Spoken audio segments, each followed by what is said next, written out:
Hello बच्चों, you are welcome in future study point. और आज आप पढ़ेंगे यहाँ पे class 10 mathematics chapter 1 real numbers. कुछ एक्स्ट्रा क्वेश्चन है आपके एनसीईआरटी बुक्स के अलावा, जो कि आपके क्लास टेस्ट और टर्मिनल एग्जाम्स और जो फर्स्ट टर्म सेकंड टर्म है सबके लिए इंपॉर्टेंट है। तो आपका ये शुरू से लेके लास्ट तक ये वीडियो देखना ज़रूरी है। तो पढ़ाने जा रहे हैं top 10 most important question of real numbers.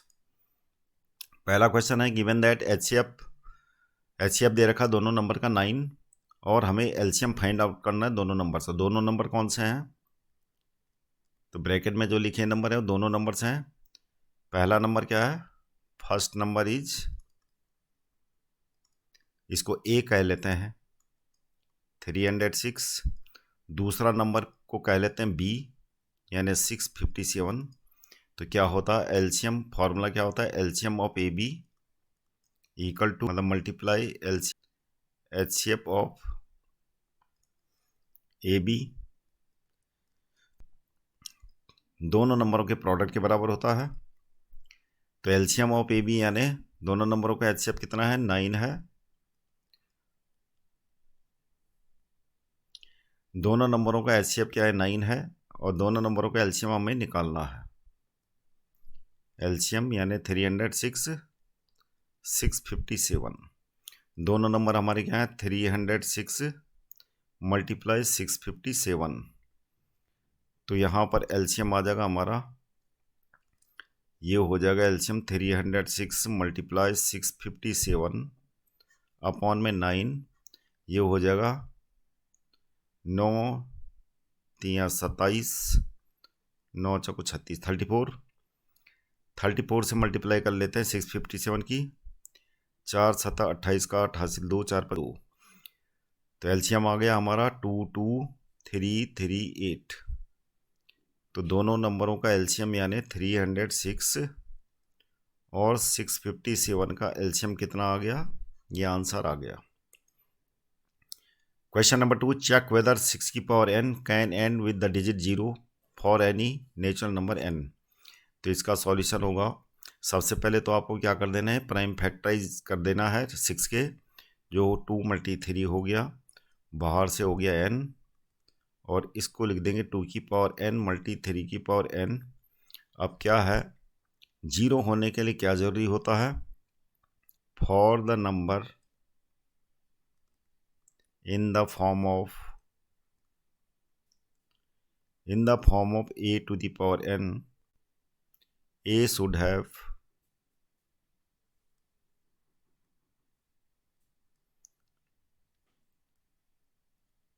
prime numbers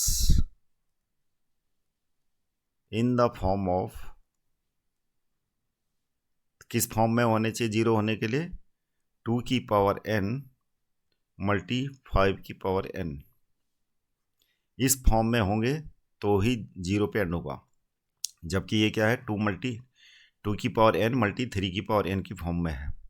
so it will not end at 0, इसलिए 0 पे ये एंड नहीं होगा, क्योंकि इसके जो प्राइम नंबर्स हैं 2 की पावर n मल्टी 3 की पावर n के हैं। 0 होने के लिए ये फॉर्म होनी जरूरी है। Question number 3, what is the HCF of the smallest prime number and the smallest composite number. तो स्मॉलेस्ट प्राइम नंबर क्या होता है? स्मॉलेस्ट प्राइम नंबर होगा, स्मॉलेस्ट प्राइम नंबर मतलब 2 से शुरू होते हैं, तो स्मॉलेस्ट प्राइम नंबर क्या हो जाएगा? 2। और कंपोजिट नंबर 4 से शुरू होते हैं, तो स्मॉलेस्ट कंपोजिट नंबर क्या हो जाएगा? स्मॉलेस्ट कंपोजिट नंबर होगा 4। तो दोनों का हमें क्या निकालना है? एचसीएफ। तो एचसीएफ ऑफ 2 और 4 क्या हो जाएगा? 2 के फैक्टर क्या होते हैं? 2, 4 के होते हैं 2 स्क्वायर। तो कम पावर वाला क्या है? 2 की पावर n। तो एचसीएफ क्या हो जाएगा? 2 आंसर। अगला question, after how many places of decimal the decimal expansion of 43 upon 2 की पावर 4 मल्टी 5 की पावर 3 विल टर्मिनेट। तो नंबर हमारे पास क्या है? 43 अपॉन 2 की पावर 4 मल्टी 5 की पावर 3। तो बच्चों इसमें 2 और 5 जिसकी पावर सबसे ज़्यादा हो, आंसर वो हो जाएगा। जैसे 2 की पावर 4 मल्टी 5 की पावर 3 है तो 2 की पावर कितनी है 4 है, तो 4 इसका आंसर होगा। यानी इसका डेसिमल एक्सपेंशन 4 डिजिट के बाद टर्मिनेट होगा। तो करने का तरीका क्या है, इसको 43/2 की पावर 4 इसमें होता इसलिए है कि आपको सबसे पहले क्या है टेक्निक है इसकी, जैसे नीचे डेनोमीटर में 2 की पावर 4 है और 5 की पावर 3 है, तो 5 दोनों की पावर इक्वल करने के लिए हम 5 की पावर क्या करेंगे, 4 करने के लिए 5 से मल्टीप्लाई कर लेंगे। तो ये हो जाएगा 5 या 15 का 5 से ले 5 चौको 20 और 1 21। और नीचे हम डेनोमीटर में ये हम लिख सकते हैं 2 × 5 होल टू दी पावर 4, जो इतना हो जाएगा 215/10 की पावर 4। अब डेसिमल कहाँ पे आएगा 5 1 2, तो ये डेसिमल आ गया, तो ये क्या हो गया 4 डिजिट के बाद टर्मिनेट हो गया। तो आप डायरेक्ट आंसर लिख सकते हैं इसका MCQ में, लेकिन अगर क्वेश्चन 2 नंबर का था तो ऐसे करके सोल्व करना आपको। Question number 5, if PQ are 2 prime numbers then what is the HCF and LCM of P and Q। तो 2 प्राइम नंबर्स का HCF क्या होता है। अब P and Q दोनों क्या हैं, प्राइम नंबर्स हैं। प्राइम नंबर्स में क्या होता है, कोई भी फैक्टर कॉमन नहीं होता, तो HCF दोनों का क्या हो जाएगा, प्राइम नंबर्स का HCF हमेशा क्या होता है 1 होता है, और LCM होता है दोनों के प्रोडक्ट के बराबर। यही आंसर है इसका। Question number 6, product of 2 irrational number is always an irrational number. Negate the statement by giving counter example. तो इसका एग्जाम्पल देना है आपको। अब आपको इस फॉर्म का कोई नंबर लिख दो आप, a + b a - b। अब इनका प्रोडक्ट हमेशा क्या होता है, हमेशा रेशनली होगा। तो इसी प्रकार कोई एग्जाम्पल दे दो, जैसे 2 + √2, ये इरेशनल है और ये भी इरेशनल है, लेकिन दोनों का प्रोडक्ट क्या हो जाएगा 2² - √2 का स्क्वायर। तो ये हो जाएगा 4 - 2, यानी कितना आ गया आंसर 2, जो कि रेशनल है, और ये क्या है इरेशनल। दोनों क्या है इरेशनल है, दोनों प्रोडक्ट आपके इरेशनल हैं, ये भी इरेशनल और ये भी इरेशनल, लेकिन दोनों का प्रोडक्ट क्या आ गया रेशनल। तो यही आपको एक एग्जाम्पल देना था। Question number 7, can 2 numbers have 24 as their HCF and 7290 as their LCM। तो क्या होता है कि मान ले सपोज करो कि जैसे 4 और 8 है, अब इनका LCM क्या है, इनका LCM है 8 और HCF क्या है, HCF है 4। तो इससे हमेशा 4 से हमेशा LCM क्या होता है डिवाइजिबल होता है। तो हमें क्या चेक करना है यहाँ पे कि ये 24 से डिवाइड होता है कि नहीं, 7290। तो अगर ये डिवाइड होता होगा तब ये LCM हो सकता है इसका, नहीं तो नहीं। तो 24 72 9 भाग देंगे या 0। अब क्या है ये डिवाइड नहीं हो रहा पूरा, तो पूरा डिवाइड नहीं हो रहा तो क्या होगा, ये डिवाइड होगा ही नहीं, तो इसलिए ये पॉसिबल नहीं है। Can 2 numbers have 24 as their HCF, तो लिखोगे नो। और रीजन में क्या है, क्योंकि ये डिवाइजिबल नहीं है, because 7290 is not divisible by 24। Question number 8. In a school, the duration of period in junior section is 40 minutes and in senior section is 1 hour. If the first bell for each section ring at 9 a.m., when will the 2 bells ring together again? तो इसका solution होगा, तो हमें क्या निकालना है, 2 bells ring together after the time, और वो किसके इक्वल होगा, LCM ऑफ 40 और क्या 1 आवर। 1 आवर का क्या लिख देंगे, 1 आवर = 60 मिनट। तो 40 और 60 मिनट का एलसीएम के बराबर उतने टाइम बाद ये रिंग करेंगी दोबारा। तो 60 और 40 दोनों का एलसीएम निकाल लेते हैं। 40 का फैक्टर हो गया है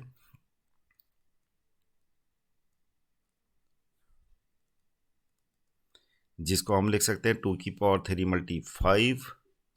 60 के हो गए, इसको लिख सकते हैं 2 स्क्वायर मल्टी 5 मल्टी 3। तो एलसीएम क्या आ जाएगा दोनों का? तो 2 और 2 कॉमन है, तो बड़ा वाला क्या है 2 की पावर 3 और 5 मल्टीप्लाई 3। ऊपर तो 3 है ही नहीं, तो 3 की पावर 0 मानी जाएगी, ऊपर 3 की पावर 1 ज़्यादा ग्रेटर है। तो ये हो जाएगा 8 मल्टी 5 मल्टी 3, जो हो जाएगा 120 मिनट। 120 minute mean 2 hour. तो रिंग एट व्हेन विल, यानी टाइम निकालना, तो टाइम क्या हो, कितने टाइम में वो दोबारा रिंग करेंगी। टाइम हो जाएगा 9 + 2 यानी 11 AM। ये आंसर है। Question number 9, explain why 17 multi 11 multi 2। तो ये नंबर दे रखा है हमें, और हमें क्या करना है कि हमें प्रूव करना है कि ये कंपोजिट नंबर है या नहीं। तो ये हो जाएगा 17 मल्टी 11 मल्टी 5। तो हमें क्या करना है, 11 कॉमन है या 17 कॉमन है, तो हम कर देंगे 17 मल्टी 11। अंदर कितना बचेगा 2 + 5, तो ये हो जाएगा 17 मल्टी 11 मल्टी 10। अब क्या है, इसके फैक्टर कितने हो रहे हैं, 17 मल्टी 11 मल्टी 2 मल्टी 5। तो 4 फैक्टर है इसके, 4 प्राइम फैक्टर हो गए। तो 4 प्राइम फैक्टर हो गए इसके। तो इसका मतलब क्या हो गया, कंपोजिट नंबर में क्या होते हैं, 2 या 2 से अधिक फैक्टर। तो हम लिखेंगे since it has more than 2 factors. तो जिसके 2 से ज़्यादा फैक्टर होते हैं उसको प्राइम नंबर कहते हैं। तो मोर देन 2 फैक्टर्स हैं इसके, therefore it will be composite number. It will be composite number.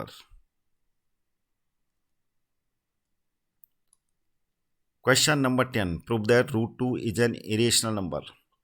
इसके लिए क्या करेंगे हम, √2 को हम रेशनल नंबर मान के चलते हैं। Let √2 equal to a/b, where a b क्या है, इंटीजर्स हैं, और इंटीजर्स के साथ में ये कोप्राइम भी है। कंडीशन क्या है, q should not be equal to 0। b को इधर ले आते हैं, b √2 हो जाएगा equal to a, squaring both sides,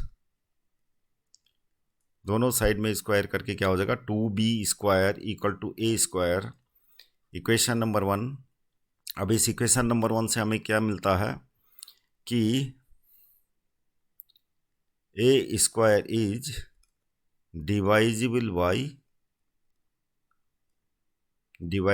2, इसलिए a will also be divisible by 2। अगर ये डिवाइजिबल बाय 2 है तो हम a को क्या लिख सकते हैं, इस फॉर्म में लिख सकते हैं, a equal to 2c, where c is another positive integer. Putting this in equation number 1, putting a equal to 2c in equation 1, equation 1 में रखने पे क्या हो जाएगा, 2b² इक्वल टू 2c का होल स्क्वायर, जो हो जाएगा 2b² इक्वल टू 4c², और ये हो जाएगा b² equal to 2c²। Equation number 2 रख लेते हैं, और यहाँ से भी वही कंक्लूजन मिलता है हमें कि b² इज डिवाइजिबल बाई 2, तो b will also be divisible by 2। अब यहां पर से क्या है, a और b में 2 कॉमन फैक्टर आ रहा, जबकि हम इसको को प्राइम मान के चले थे। अब यहां पर लिख देंगे since 2 is common between a and b, they cannot be, so they can't be co-prime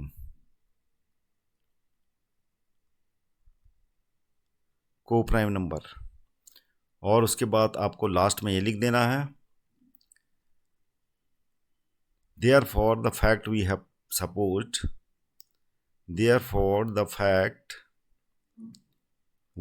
supposed,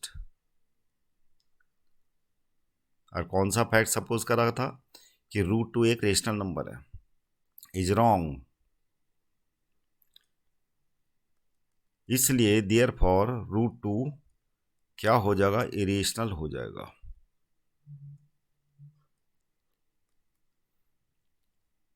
तो बच्चों ऐसे वीडियो देखने के लिए चैनल को सब्सक्राइब कीजिएगा, लाइक कीजिएगा। Thank you for watching this video.